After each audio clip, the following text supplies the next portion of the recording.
Are you confident? Do you have consistency? How much conviction do you have? I'm Daniel Gomez, the Confidence Architect, a business strategist, keynote speaker, executive coach, and best selling author. On the Daniel Gomez Inspire Show, we will help you unlock confidence to create consistency and develop conviction. Together, we will discover the key that unlocks your confidence. Welcome back to another episode of the Daniel Gomez Inspire Show, where we motivate you, we inspire you, and boy, are we going to encourage you today. Today, I'm inspired. I'll tell you what, we have a Power Punch episode. This friend of mine is dear to me. I had the pleasure of just spending time with her in California, and I was on her show, and just the heart she has to give back through charities and her philanthropy, it's second to none. So I want to welcome to the Daniel Gomez Inspire Show, Lady JB Owens. How you doing, my sister? Yes, Woo! yes, and yes. Thank you so much for having me. Delighted to be here. Delighted to talk to you and your guests. I'm so thankful, and we're going to have so much fun. Well, I know the amazing woman you are, but do me a favor, JB. Introduce yourself to the Daniel Gomez Inspire Show, please. Yeah, well, I'm a mom and a daughter and a sister and a blessed wife. I have an amazing two kids of my own and two stepchildren. I'm blessed to be a full publisher where I help people tell their transformational story. I'm on a big mission to ignite humanity. I love supporting people in telling their transformational story, and I believe stories can bring us all together. I love to build schools, and I love to cycle, and I'm just like everybody else. I just love to go after the dream. You have to, right? You know what I love about you? It's a blessing when I meet somebody that has the same energy and enthusiasm that I do. And I love it, right? Because people say, Daniel, you're too over the top sometimes. I'm like, well, maybe you're too under the bottom. I know. I'm at the same time. Ever since I was a little kid, my dad would always say that, like, why are you so big? Why are you so bold? Why do you have to talk so much? Why do you have to say things? Why do you have to live such big dreams? And as a kid, I found that hard and challenging. And it wasn't until later in life that I just realized, that was really him speaking to himself. His dreams were sheltered and his aspirations were, within, a lot more limited. And so having a child like me that was going for it every single day was, difficult for him. And I look back and I think, okay, thanks, Dad. You made me tougher and stronger. You made me realize that I can go and do it. And, I think sometimes parents or people do hold us back a little bit, and we have to be willing to decide Yes. that it's up to us to go after and do what it is we want to do, be the person we want to be. Well, what I love about you, you have a big movement called the Ignite movement, right? I was blessed to be on your show, and just where did this ignite moment in your life to come out with the idea of ignite as a message to the world? Because I really do think the world needs to be ignited right now. I see it wherever I go. People are discouraged, people are Hmm. hopeless, and I mention this all the time because it's just the truth, right? It breaks my heart when I travel down these airports and you see people that look so mad, so angry, but really, if you look deeper within their soul, they're just lost and they don't have any direction and they really need that ignite moment. Where did this come for you from you, JB? Well, I had my own trials and tribulations. I was crawling over my own set of broken glass. And there were times in my life when I just really was hurting. And I remember deeply, getting on my hands and knees and asking God to just lift me up and deliver me from this pain and this agony and this sorrow and the situation that I had put myself in. And of course he did, and I got better and stronger, but I was always ashamed of my story. I didn't want anyone to know that I had lost my business, that I was divorced again, that I had, gone through so many trials and struggles. And it was in hiding that and just being afraid to share that I really became introverted and lost a part of myself. And the wonderful thing is, the day I decided to tell people my truth and what I had been through, and still the aspirations that I had to be even a better version of myself, those people shared that they too had the same difficulties and the same dreams. And suddenly there was this camaraderie that grew from being authentic and truthful and really trusting that our journey is part of our process and that we're working the muscle and we're working the experience, and God gives us these trials and tribulations to make us more refined and defined in who we are. And so ignite really came to me with the desire that we all have these ignite moments. We have these moments, just like I was down on my knees. I mean, I was envisioning myself crying on God's feet. Like my tears hairs were on his feet. I was just in so much pain.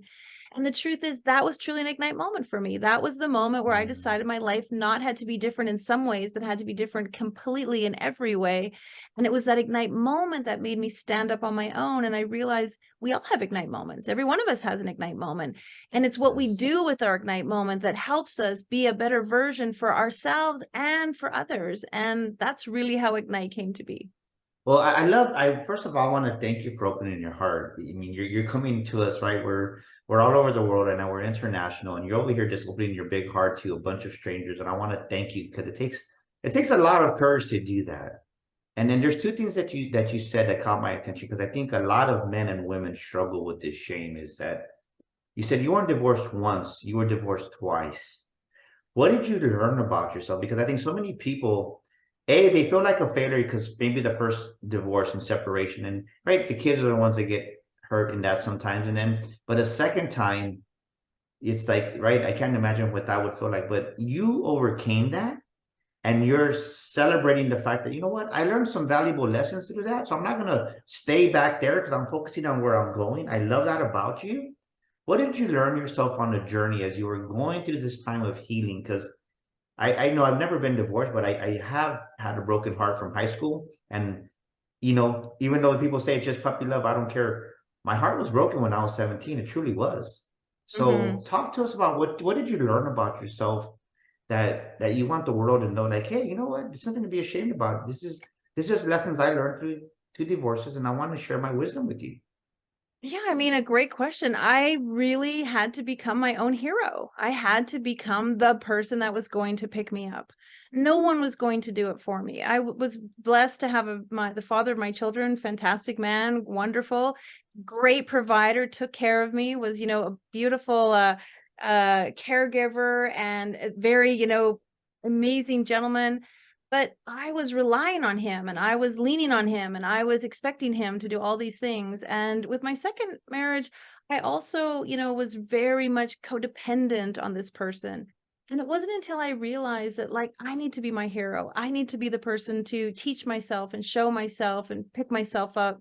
After my second divorce, I actually took my kids out of school and I traveled around the world doing charity work for 12 months. We went to 11 countries in 12 months and it wasn't glamorous. We, had a carton of eggs for an entire week. We ate a bag of rice. So we shared an avocado. We were splitting a banana between the three of us. But we were doing God's work. We were doing charity work. We were doing service. And really, that was when I realized, like, I need to save myself. I need to figure it out. I need to find my way. I need to figure out the map. I need to, figure out the conversion of the prices of the currency. I need to learn another language. Like, I really need to be my own hero. And when you are the one person that's going to teach yourself, save yourself, resurrect yourself, that was such a powerful experience. I'm remarried now. I have an incredible husband, but my relationship with him is so different because I'm not relying on him in a way that's, ineffective or, codependent. I love him. I adore him. Our relationship is so healthy because I am my own hero. And, I really have to answer to me. Between me and God, I have to answer to me and be the version of me that's going to keep pushing me forward, not up to him to do it. So it's kind of a long answer, but No, I I, will I say, love it though. I love it though because, ladies and gentlemen, this is a part of the show where I want you to get out your pen. I want you to get out your paper because JB just dropped some massive wisdom. Write down, ladies and gentlemen. Remember, what you write down, you retain over 50% of it, even more. So I want you to take notes and think about what JB just said. She wasn't waiting for the cavalry to come save her. She wasn't waiting for the knight in shining armor, for Romeo to come and save Juliet. No, she had to take responsibility for herself, is what she's saying. So I want you to write down that question right now. Where right now, ladies and gentlemen, you're listening to this, and where are you not taking responsibility for your own actions, for your own results? Ask yourself that. Be honest with you right now. Because JB was being honest. She had to look at, man, like, I got to take care of me. I got to take responsibility. One thing I realized, JB, is you can't help people that don't want help. You can't change people that mm, don't want to change. And I don't know who's listening to this show right now, but maybe you think it's somebody else's fault because your life ain't where it needs to be. But have you really wanted somebody else's help? Have you really wanted changing your life, or are you tolerating the comfort of unhappiness because you're comfortable in being unhappy? I think so Well many, said. I I think love some, it. yeah, I think some people are just stuck in that comfort of being unhappy. It is so true, and I think a lot of women rely on their husbands to fix things and make things better, and it's not just a gender thing, let's not say that. I think I learned most importantly, and I really put my superhero cape on, that I was the one who needed to button up my superhero cape, put it on myself, and declare my victory, declare who I wanted to be. What did I want my life to look like? I could be, yes, I mean, I sometimes talk about writing a book called The Single Mom Syndrome. There's so many people who say, "Oh, you're a single mom, you can't do that now. Oh, you're a single mom, you have to be responsible." I even had people tell me you need to make less money if you're a single mom because then you can get subsidy. And I thought, oh my gosh, people are teaching me how not to make money so that I can get subsidy to, pay for my kids' athletic program or after school care. And I found it so debilitating to single moms and to women that you have to like lessen yourself so that you can, fit into the norm so that you can get subsidized. I actually realize like I want to make as much money as I can. I want to afford as much as possible. I want to buy my own kids skates. I don't want to go to subsidy for my kids skates. I want to work my tail off so that I can give my kids everything that they need. And I don't want to fall into the trap of I can't do it by myself. Somebody has to take care of me. Now, beautifully enough, when you step through that, you actually have people take care of you because you realize they see you taking care of yourself. And there's this real reciprocal experience when people witness you making yourself valuable, making yourself important, putting up your boundaries, and at the same time, self-care and making sure that you do what is most important to you. And so it actually, there's this wonderful thing that happens when you decide, I'm going to do what makes me happy. I'm going to live the life to the best that I can be. And I'm going to work hard to get there. You and I both agree. Action Yeah. is everything. Yes, yes. So let me ask you this: after you go through these separations, what the heck wanted you to? Where did wanting to become an entrepreneur come from? I mean, because I usually that's farthest from somebody's mind when they're coming from that place of brokenness and just getting back on their feet. You usually go find that. I can't speak for Canada because I'm speaking for America because those ladies and gentlemen, our beautiful JB is from Canada, the beautiful country up there. But like what made you want to go out there and become an entrepreneur? Because I say, hey, if you want to start some craziness in your family, go out there and say, hey, I'm going to be a car salesman or I'm going to start my own business. They're going to tell you, why do you want to do that? Because not Well, everybody's wired for it. I'm really blessed. I started my first business when I was 9. I had a little jewelry company when I was 9 years old. I used to sit outside the tavern that my dad would go to on a Friday night, and I would sell little macrame necklaces to the guys that would walk into the bar with their girlfriends. I had a whole thing planned. I would be like, "Hey, mister, want to buy a necklace for your girl?" And she'd bat her eyelashes, and then he would look, and then I would put the necklace on her neck, and then she would look at him, and he'd be like, "Okay," and he would buy it. And an entrepreneur was born. I was like, wow, Boom. yeah, exactly. Like I get Yeah. to make something that she loved, and then he bought it for her, and then she loved him, and he was grateful, and she was thankful, and I got $2 bill in my pocket. I mean, I just saw like that was the best experience ever. Everybody wins. And I talked about the triple win. I win as an entrepreneur, they won, she was happy, he was happy. And so at a very young age, I realized I can make things with my own hands, with my imagination, with my creativity that people will enjoy. And so I've done multiple businesses throughout my entire life, with my husband and alone. And I've always thought, there's such this powerful feeling when you supply and provide a solution for people, something that they will enjoy, something that they can utilize. And so I'm forever thinking up businesses. I mean, my kids go crazy. Like, I love they're that. Say that again. I think the audience missed that. You said the number one key to a successful business. You provide a what for the customer? the triple win. Everybody has to win. I, as a business owner, need to win. You, as a customer, needs to win. And then in our publishing house, for example, I win, the reader wins, the writer wins, the bookstores win. We give money to charity. We build schools. The schools win. The kids win. I mean, you want 4x, 5x, and 6x wins because when everyone is winning, you are creating this wonderful, beautiful, energetic flow of finances and abundance and prosperity. And so everyone is winning. Conversely, when people are like, that's mine, I just have to overcharge, it's all for me. Well, let's, rip off our customers. Let's give a shoddy product. No one will notice.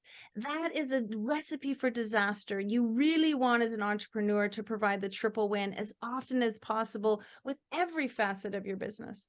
I love that too. And another thing you said that I love, because I practice that too, is right. You gotta solve a problem. So many You people do. miss that part. You ask them, well, what problem are you solving? What problem do you solve? Well, I don't know. Well, you have to solve a problem. And I love that you said that, right? You're a great problem solver. And so many people, whenever a problem arises, they're like, they turn their back away because they don't want to deal with problems. Like, no, hello, no, like problems make you better. Problems, this is what I say, JB, is problems bring out the genius in you. Mm. There's a genius in all of us, but I didn't want any problems. I didn't want my wife diagnosed with breast cancer, but that problem, let me tell you, brought out another side of Daniel, and it brought out another side of Mari Gomez. And now my wife, like, she just got her first coach. And let me tell you, I'm creating a monster because she's like, why didn't I get a coach a long time ago? I'm like, maybe it's good you didn't get one because now you're telling me what to do. It's so But true. in all seriousness, it's like when there's a problem out there, sometimes people can't even see their own problems and they need help solving it. Hmm. Talk to us about that because I love the way you said that so eloquently. I think we need to be willing to serve. A lot of us are in situations where we've maybe grown up with, or we bought into sort of what society is like. I need to elbow you to the side so I can get ahead. It really isn't the way. And my big movement is about igniting humanity. We don't need to tromp on anyone to get ahead. In fact, when the water rises, all the boats rise. And so you want to be able to provide systems and processes, products and services that allows everybody to win. Your team needs to win, your employees need to win, your customers need to win. If people aren't feeling like they're winning around you, they're not going to want to do business with you. People need to feel served. I see so many people who get into business because they like it and or they appreciate it, but they don't understand that part of the business is really the act of service. It's really wanting the customer to benefit. I've been so blessed to publish 700 authors. The truth is, I want every one of those authors to tell their story, to share their experience, to expand their message. I want them to rise to the greatest potential that they have. And in me serving them, I get to fulfill my purpose and I get to do what I'm really good at. So the more you dive into what your customer needs, the more you realize how you can be of service, the more you create the triple win, the more successful your business will really be. Yeah, no, I definitely love what you're talking about. I just love you.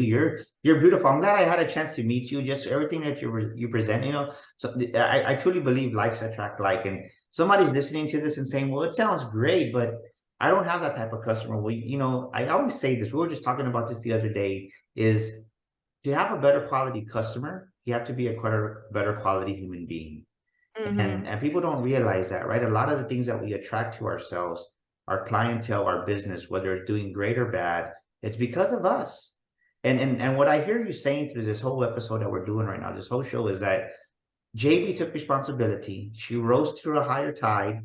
She serves humanity with her triple right. Everybody wins, and you solve a problem. And it's that simple to have a successful business because when you serve from your heart, when you really have a compassion to really help people, that's how you get. Because I can tell you, many podcasters start and they never make it to 10 episodes because they do it for the wrong reason.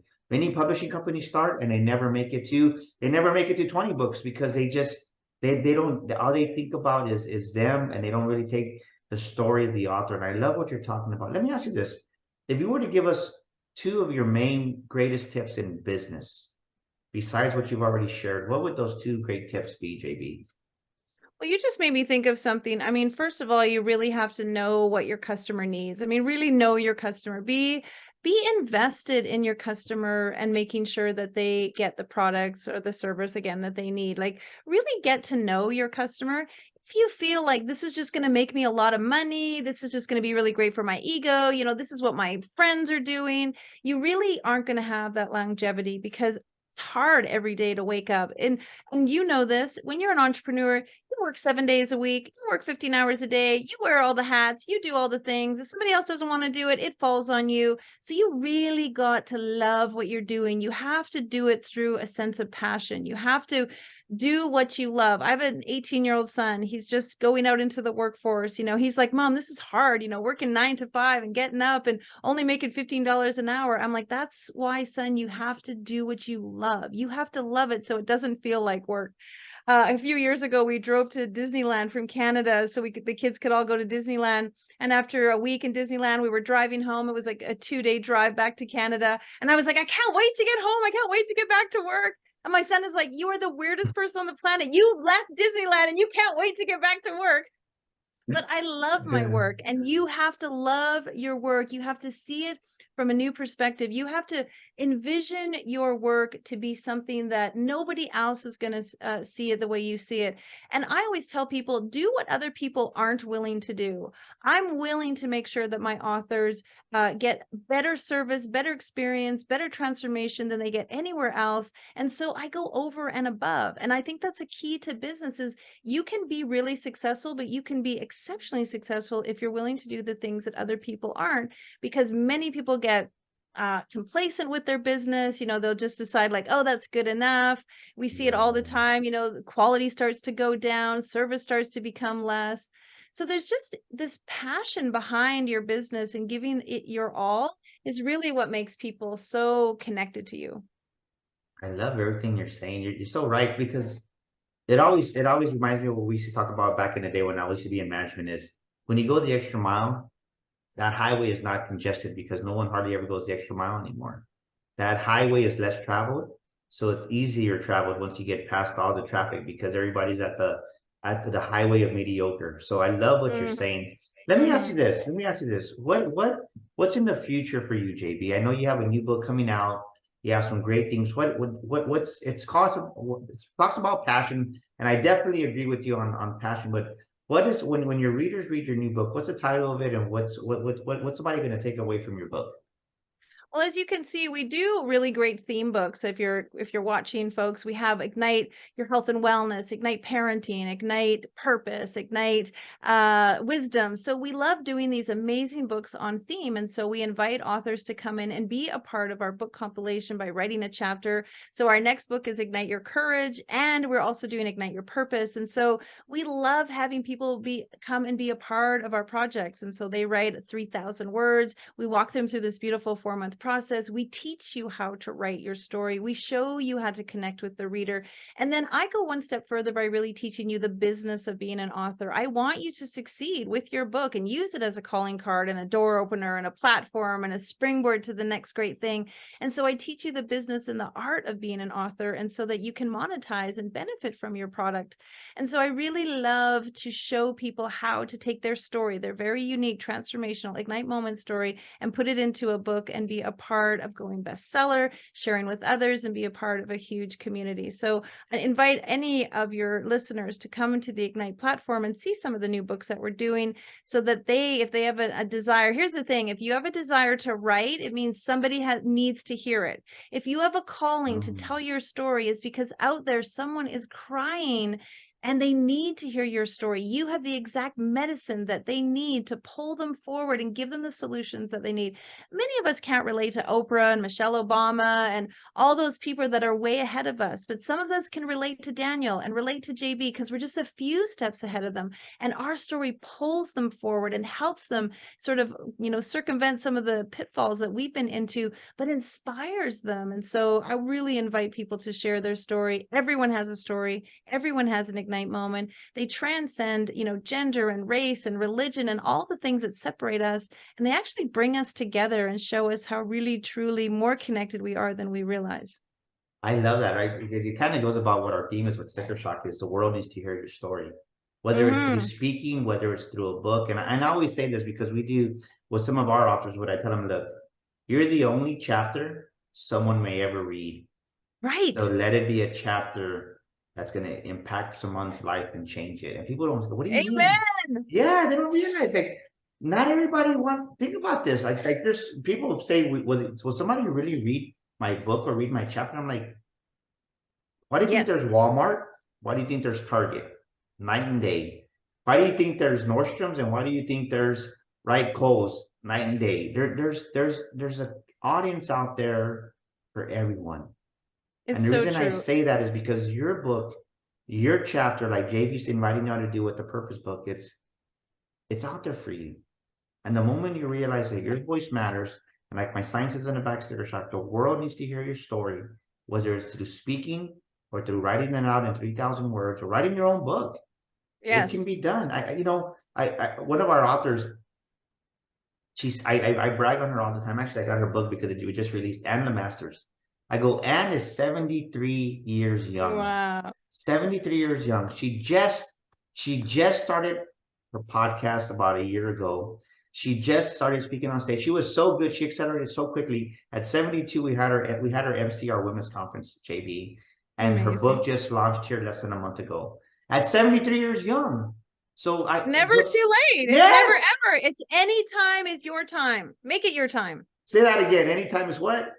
Anytime is your time. Make it your time. And I want to say, when you tell your story, you transform your life, because what you do is, many people, Daniel, assign a meaning to something that happened in their lives. And it isn't until later they look back on it with a little bit of hindsight and wisdom that they realize, you know what, I can actually assign a new meaning to that. And fundamentally, on a cellular level, so many people change, create like this entire new ripple effect in their lives because they've gone back and solved or reassigned a new meaning to something that was hurtful or harmful. And that new meaning actually heals them. And so I tell people all the time, tell your story, transform your life, because you can heal and persevere and be exactly the story somebody else needs to read. I love it. I love it. Let me ask you this. What's one of the biggest things you've had to overcome in your journey of entrepreneurship? You're very successful now. You've helped countless authors, and you do a lot of amazing things. You give a lot back to charity. But what is something that you had to overcome that was really challenging to you that made you a better human being, JB? Well, ego. Ego, Absolutely. I ego or was ego? Let go my ego, you mean, or ego? Yes, it's so true. I had a very successful kids clothing company. Went from, my basement to over 1 million in less than 4 years, was selling all over the world. And my ego got a little bit in the way, for sure. And I wasn't willing to be a good learner. I wasn't being coachable. I wasn't being mentorable. And my marriage was also ending at the time. And I walked away from that business. I literally called my suppliers and said, I'm walking away in the next 60 days. Get what you need. I'm shutting it down. In hindsight, it was huge regret. I mean, I really messed up because I wasn't willing to have someone come in and help me. I wasn't capable of swallowing my ego and realizing that I really was in trouble. My marriage was falling apart. My kids were 3 and 5. Lots of things were unfolding in the business, and my ego had sort of gotten in the way. I was doing really well. I was flying to China 5 times a year, getting picked up in a limo, getting all these awards. The truth is, I was the unhappiest I've ever been, wealthiest I've ever been, but most unhappiest I've ever been. And I couldn't separate all of those things and realize, look how unhealthy you are. Look how you can barely walk. You're having blackouts and panic attacks. You're sleeping in the guest room. You're not even engaged with your husband. Your kids are being raised by the nanny, but guess what? You're making a lot of money. And the truth was, I was afraid, again, afraid to reach out and tell people how much I was suffering and how much it wasn't working for me. And I really needed people to come into the business and help me. But I let my ego get in the way. And in hindsight, of course, I look back and be like, best thing that ever happened to me, because I had to lose that business and swallow that pill and deal with that loss. And it taught me how precious a business is. A business is a life force. You have to nurture it and care for it. And you invest so much time and energy into a business, you also too have to have balance and self-care, and you have to care about the people around you. And so that was a really, really tough thing to overcome. I couldn't even say the name of that business without breaking into tears. But I have to say, it taught me humility. It taught me gratitude. It taught me to focus on what really matters. The awards didn't matter. The money didn't matter. When all was said and done, the business was gone. So all that money didn't matter, So, but so, my so, self-worth. because I want to give a lesson to the listeners here. When your ego starts to rise up, tell us two things that happen that maybe people ain't seeing right now. Somebody's ego is listening. Somebody who needs to hear this episode is listening to it, and they don't even realize that their ego is rising up and getting in their way. what are two things that you were doing that you didn't realize you were doing back then, right? You were doing it. Now looking back, you're like, man, how did your ego rise up and cause you maybe to self-sabotage or self-implode? Well, I wasn't listening to people who were smarter than me. You know, when you hire a marketing team or you hire a web developer or you hire a pattern maker or you hire people that are really good at what they do, you have to trust those people. And my ego was making me feel like I knew more and I was smarter and I was better. And so now I truly, I want to hire people who are smarter than me. I want to hire people that are better than me in their field. I'm really good in my wheelhouse, but I want people who are excellent in their wheelhouse.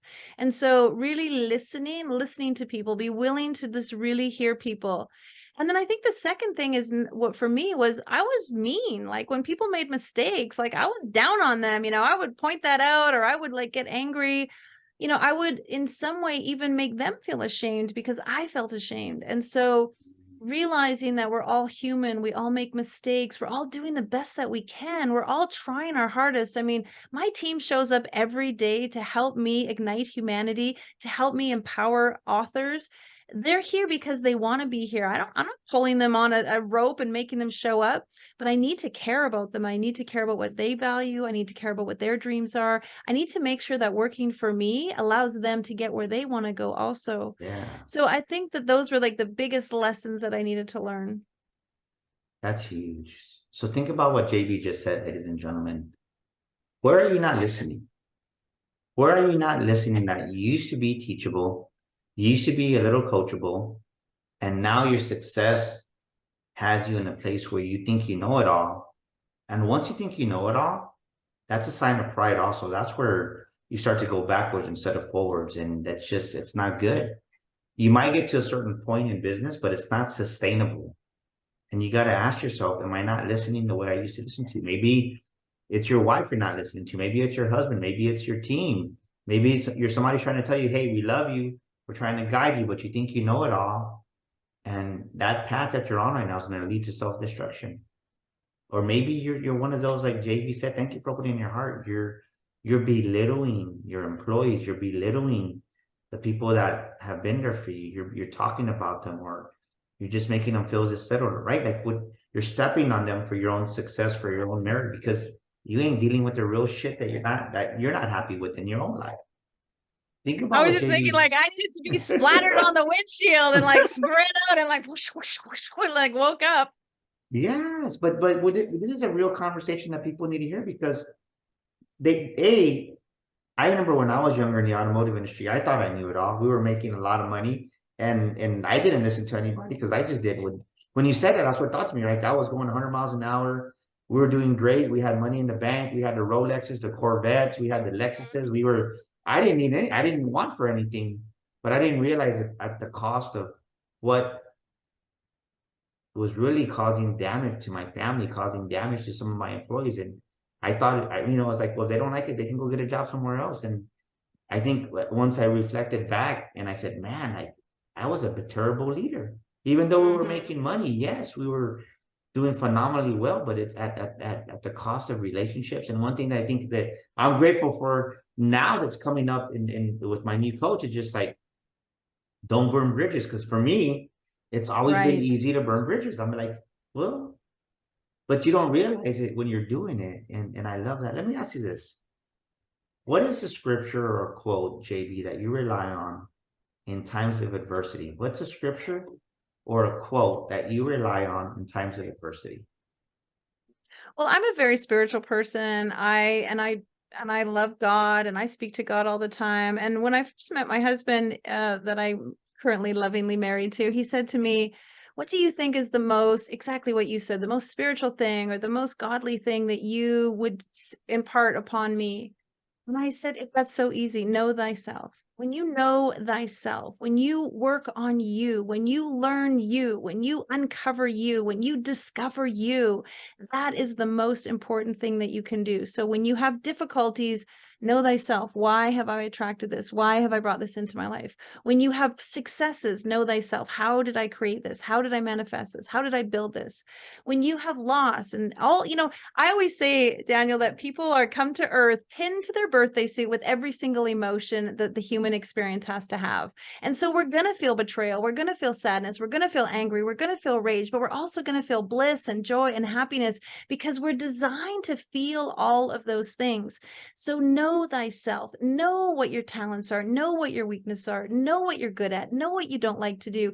Really spend your life learning who you are, learning what makes you the unique, incredible, magnificent, amazing, wonderful, outstanding individual that you were born with, all the gifts in the world accessible to you. Know yourself, know who you are. And that is the greatest time that you could ever spend on this planet, is figuring out who you are and the gifts that God gave you to bring to this world.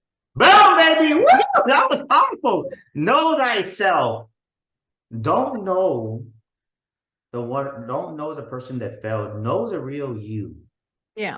That's so powerful. And it's not out there. So many people will be like, I need another book, I need another podcast, I need another coach, I need another trainer. Yes, you do need all those things, but you also need to do the work within yourself to really uncover and unveil who you are in all your edges and all your curves and all your beauty and all your ugliness. And that will allow you to emerge through the mud, become the phoenix of your own life, and be the beautiful version of you that everybody is just waiting for. JB, you're a rock star. How do we get a hold of you? Absolutely. You can reach out to Ignite, igniteyou.life. People can go to our website. Of course, I'm on Facebook. I'm the only JBO in there. So just reach out to me. I'd love to make myself accessible. I want to help you tell your story. You can definitely check me out. And, we do a show called Ignite Humanity Live. I'm very committed to it. It's a free show that I do every single Monday to Friday. You can watch it on Traverse TV because I want to ignite humanity. And we're going to do that through, just like you said, people need to hear your story, and we're going to do it through Ignite Moments. I love it. Ladies and gentlemen, look at all the notes you wrote down today. Go back and study your notes. Listen to this episode again, and really listen to what you didn't hear the first time. Do you know yourself is the question I want to leave you with today. Do you really know yourself? Not the labels that people put on you, that you're too short, you're too fat, you're too Mexican, you're too white. Not the agreements that you made with yourself that you're a failure, you're not good enough, you don't measure up. Not the agreements and the labels. Do you really know yourself underneath all those agreements that are not true, underneath all those labels that people, your exes, your friends have put on you? I want you to know yourself the way God created you to be. That's how I want you to know. JB, thank you for being such a rock star. Thank you so much for joining us. Ladies and gentlemen, we're going to put all her contact information on our show notes on our website, so you can definitely get in touch with this amazing woman, JB Owens, all the way from Canada. Thank you for spending time with us today. And ladies and gentlemen, that's a wrap for this week's episode here of the Daniel Gomez Inspire Show. Thank you so much for joining us. And I want you to go out right now to our website, themakingsofamillionairemind.com. That's the makings with an S, themakingsofamillionairemind.com. Get your autographed copy. And then I want to see you in San Antonio. Go to Eventbrite right now. Put the code BLESSINGS. Yes, your promo code is BLESSINGS with an S. And you're going to get a $500 discount off our live boot camp here, 2 days. People whose lives are being transformed. It's a guaranteed life changer. Here in San Antonio, we got Brian Covey, former Olympic soccer player, and we got Dr. Rob Kelly. I'll tell you what, lives are going to be changed here in San Antonio, May 26th and 27th. I want to see you here. I'm personally going to give you an autograph book if you come down. Daniel Gomez Inspires. We'll see you here next week with another great guest. And once again, JB, thank you so much for joining us on the Daniel Gomez Inspires Show. This is Daniel Gomez, and thank you so much for tuning into our show today. We'd love your feedback. Please drop us a comment, and thank you for leaving us a review. Don't forget to subscribe to our show and share this episode with a friend. And my free gift for listening to our show today is a copy of my best-selling book, You Were Born to Fly. To get your free copy, go to DanielGomezInspires.com and get your copy today. That's DanielGomezInspires.com. And to elevate your life and business even more, follow me on social media at Daniel Gomez Inspires. on Facebook, Instagram, Twitter, and YouTube. Together, we will discover the key that unlocks your confidence.